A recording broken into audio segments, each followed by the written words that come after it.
et du Saint-Esprit. La paix soit avec vous.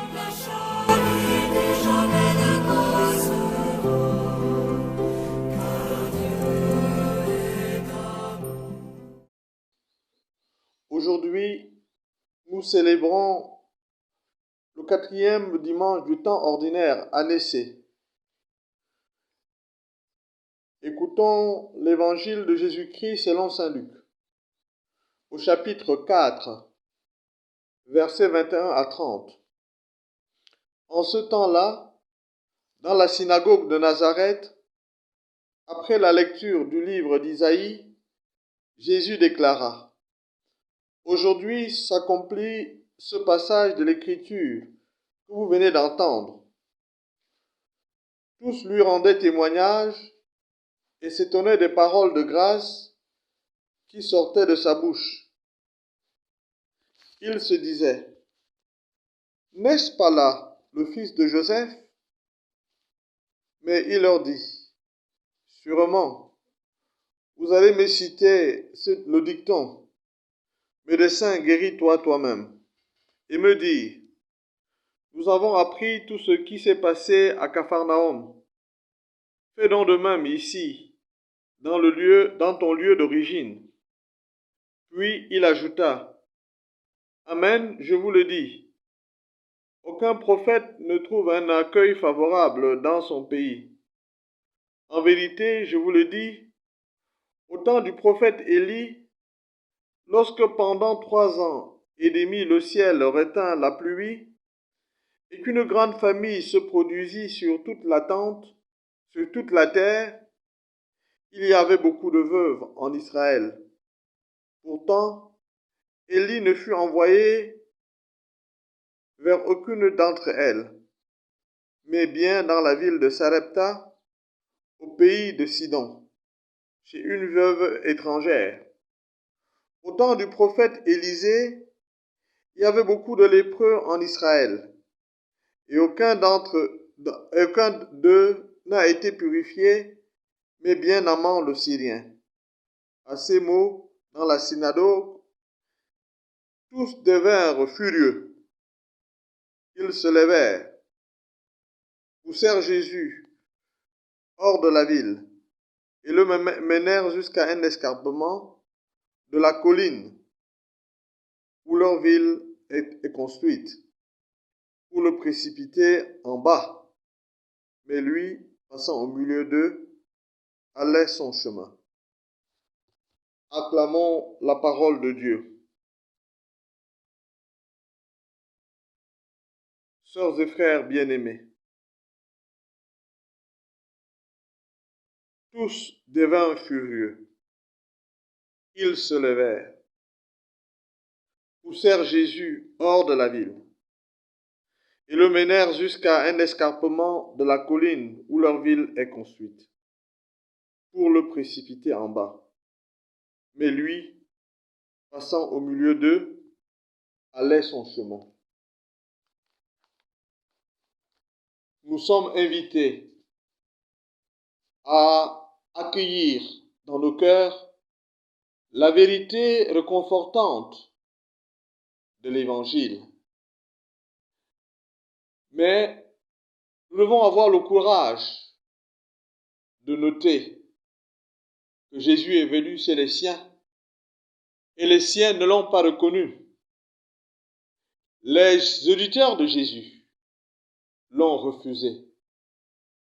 Dans notre monde d'aujourd'hui, osons redire que Jésus est chassé. Jésus est bafoué. Jésus est méprisé. Jésus n'est pas accueilli. Hier, il était rejeté. Cela n'a guère changé. Nous voyons des gens s'installer bien, confortablement dans leurs traditions, leurs certitudes, leurs us et coutumes, leur confort, leur avoir, leur savoir, leur pouvoir. Ils n'acceptent pas d'être remis en question. Pendant ce temps, des gens qui étaient loin de la foi se convertissent et se mettent en route à la suite de Jésus. Les uns disent ne pas croire en Dieu. D'autres disent avoir perdu la foi. Peut-on perdre la foi? Plus que jamais, nous devons faire nôtre cette prière du psalmiste.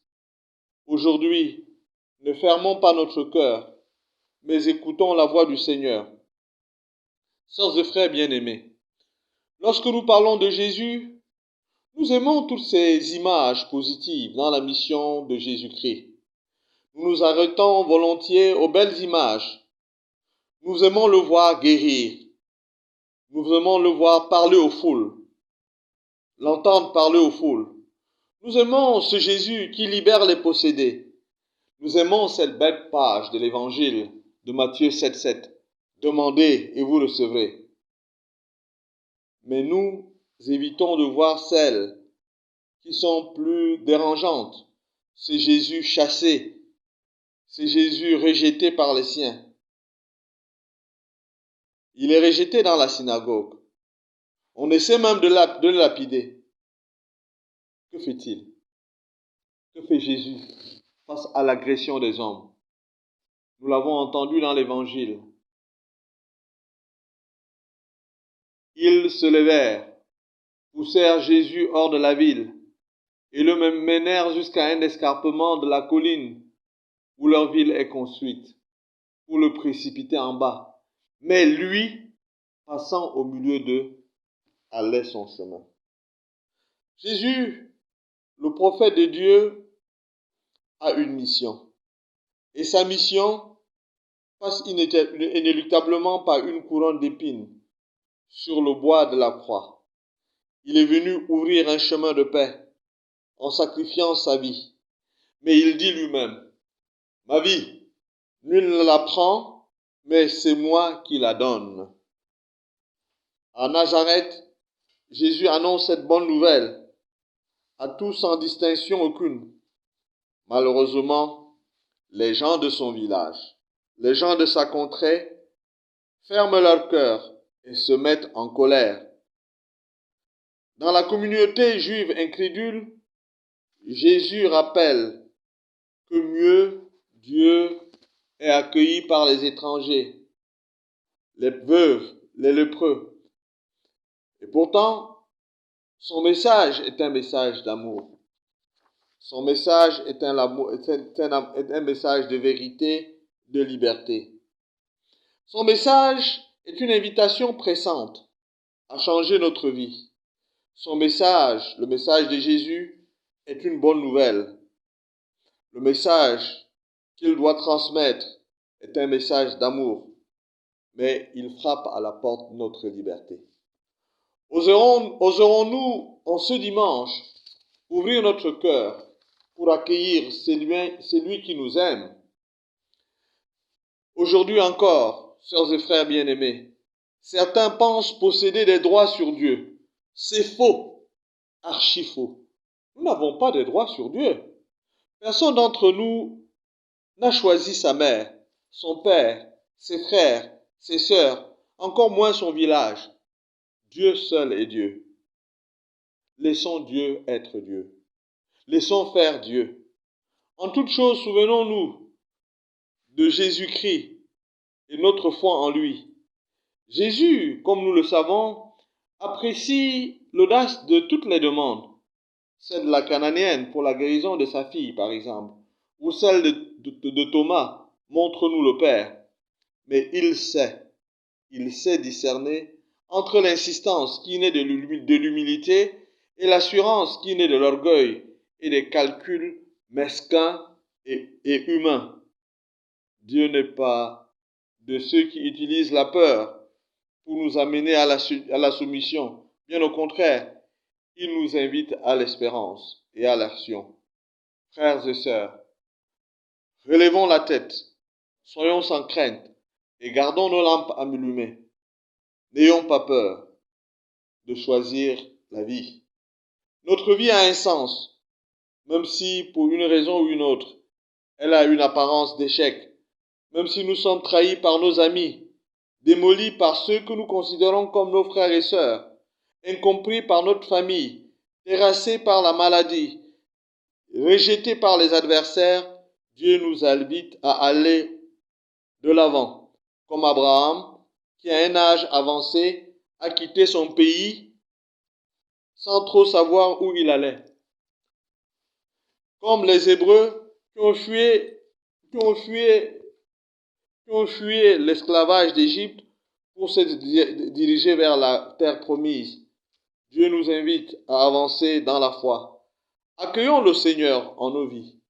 Ne le chassons pas. Notre pèlerinage sur terre est plein d'obstacles, plein de croix. À la suite de Jésus, osons porter notre croix. Et souvenons-nous toujours de cette finale de Matthieu. Matthieu chapitre 28, verset 20. Moi, je suis avec vous tous les jours jusqu'à la fin des temps. Il est avec nous. À Nazareth, il ne voit pas, le peuple de Dieu ne voit pas celui dont parlait Isaïe, mais seulement le fils de Joseph, leur compatriote. Il voit au travers un miroir de manière diffuse. Et pourtant, c'est le Messie qui est là. Le Messie en ce dimanche est chassé. Mais notons-le bien. L'homme qui croit consent, comme Abraham, à devenir prisonnier d'un Dieu invisible. Il accepte d'être possédé par le Père dans l'écoute obéissante. La marche vers Dieu est un consentement, un abandon, sans attendre de bénéficier des garanties ou des assurances. L'amour de Dieu ne passera jamais. C'est la seule réalité. Elle doit devenir la nôtre. Tout le reste ne nous est donné que par surcroît. Qui peut nous séparer de l'amour de Dieu? Qui peut nous séparer de Jésus-Christ? Relisons en ce dimanche Romains 8. Accorde-nous, Seigneur, de pouvoir t'adorer sans partage et d'avoir pour tout homme une vraie charité. Seigneur, nous te prions pour le peuple de Dieu qui est à Bafoussam. Nous te prions pour ton église qui est à Yokadouma. Nous te prions pour l'église universelle. Nous te prions pour le Cameroun. Tu nous appelles à être contre vents et marées, prophètes dans l'église, dans ton église qui nous confie. Ravive dans nos cœurs l'audace pour annoncer par notre vie la force et la beauté de l'évangile. Seigneur Jésus, pasteur suprême, proche des cœurs brisés et désespérés, tu es leur espérance. Donne-nous d'être sensibles aux cris des détresses et donne-nous le courage de nous attaquer aux causes du mal pour être au service de la vérité et la charité.